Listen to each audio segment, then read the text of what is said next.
बस क्या कहना चाहेंगे जो नगर निगम की कार्रवाई हुई है पारा में आपको धरना प्रदर्शन पे, क्या बात बनती दिख रही है आपको? पूरी तरह से भ्रष्टाचार में लिप्त ये नगर निगम की का नगर आयुक्त और इस वक्त लखनऊ मेयर सब मिल करके पूरे लखनऊ को लूटने का काम कर रहे हैं।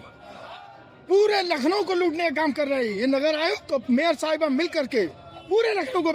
जब ये भ्रष्टाचार में फंसे हैं पूरी तरह से, तो ये गरीब परिवार के लोगों को, ये गद्दी परिवार और यादव परिवार के जो गरीब परिवार हैं, पशुपालक हैं, जो जानवरों को पाल करके उनका दूध निकाल करके अपने बच्चों का जीवन यापन करने का काम करते हैं, उनके ऊपर जुल्म और ज्यादती करने का काम कर रहे हैं। अपने कारनामों को छुपाने के लिए, अपने भ्रष्टाचार को छुपाने के लिए इनके ऊपर जानबूझ के कार्रवाई की गई है।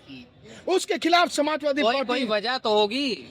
इतना मेहरबान तो नगर निगम है नहीं, हम भी जानते हैं, आप भी जानते हैं। हाउस टैक्स की फाइल देंगे, 1 साल बाद काम होता, लिखित में कह रहा हूँ। वो भी कोई गारंटी नहीं, कोई गारंटी। तो आखिर इतनी फास्ट कार्रवाई की क्या वजह है? कुछ तो कमी होगी। देखिए, एक भैंसों को 350 भैंसों को पकड़ा गया है जी।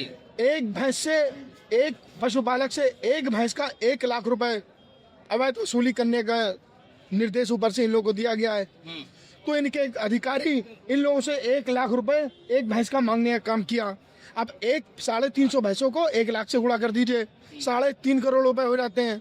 3.5 करोड़ रुपए लेकर के क्या करते हैं? जब ये गरीब परिवार के लोग अपना 1 लाख रुपए जब इनसे घूस मांगी गई, उनसे रिश्वत मांगी गई अपनी भैंसों को छुड़ाने के लिए, तो ये बेचारे उनको देने में समर्थ थे। तब ये लोग हम समाजवादी पार्टी के नेताओं के पास आए। हम लोगों ने जाकर के इनको ले करके हम लोग माननीय राष्ट्रीय अध्यक्ष जी के पास गए, इनकी पीड़ा को बताने का काम किया। उन्होंने एक डेलीगेशन बनाया कि जाओ, और डीएम साहब को फोन किया कि जाओ और अब जाकर के आप लोग डीएम से मिलो। कल का टाइम डीएम साहब ने 1 बजे का हमें दिया था। कल 1 बजे जब हम लोग वहाँ पहुँचते हैं तो डीएम साहब बुला करके हम लोगों के साथ बैठते हैं। नगर आयुक्त से फोन पर बात करके हम उस डेलीगेशन को और इन पशुपालकों के तमाम लोगों को वो आश्वस्त करते हैं कि कल आप लोग जाइएगा, जो मिनिमम प्राइस है, जो कम से कम इनके ऊपर जुर्माना 21,000 रुपए का लगता है। नगर निगम की सीमा के अंदर अगर कोई जानवर पकड़ा जाता है तो उसके ऊपर 21,000 रुपए का जुर्माना है, जो कि वो भी ज्यादा है। लेकिन किसी तरह से ये लोग अपनी बेटी की शादी का पैसा, अपनी जमा पूंजी, अपने बच्चों की पढ़ाई का पैसा जब वो लेकर के यहाँ पर आते हैं नगर निगम डीएम साहब के निर्देश पर, तो जब ऊपर जाकर के अधिकारी से मिलते हैं तो देखते हैं वहाँ पर नीलामी चल रही इनकी भैंसों की। और नीलामी में कौन लोग बैठे हुए हैं? वो लोग बैठे हुए हैं जो भैंसों को काटने का काम करते हैं। वो लोग बैठे हुए हैं जो स्लेटर हाउस चलाने का काम करते हैं।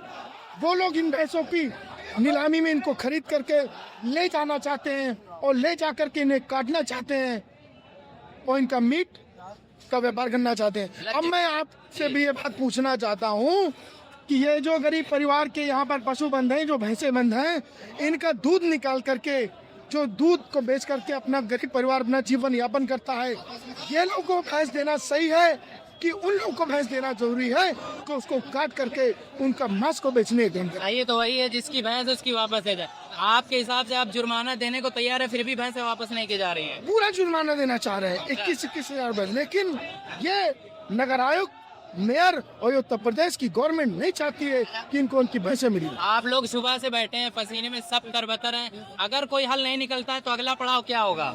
इस लखनऊ राजधानी के साथ साथ पूरे उत्तर प्रदेश में इन पशुपालकों का और समाजवादी पार्टी मिल करके पूरा उत्तर प्रदेश में एक बड़ा आंदोलन करेगी, जिसका अंजाम इन अधिकारियों के साथ साथ इस उत्तर प्रदेश की हुकूमत को भी भुगतना पड़ेगा। बहुत बहुत शुक्रिया।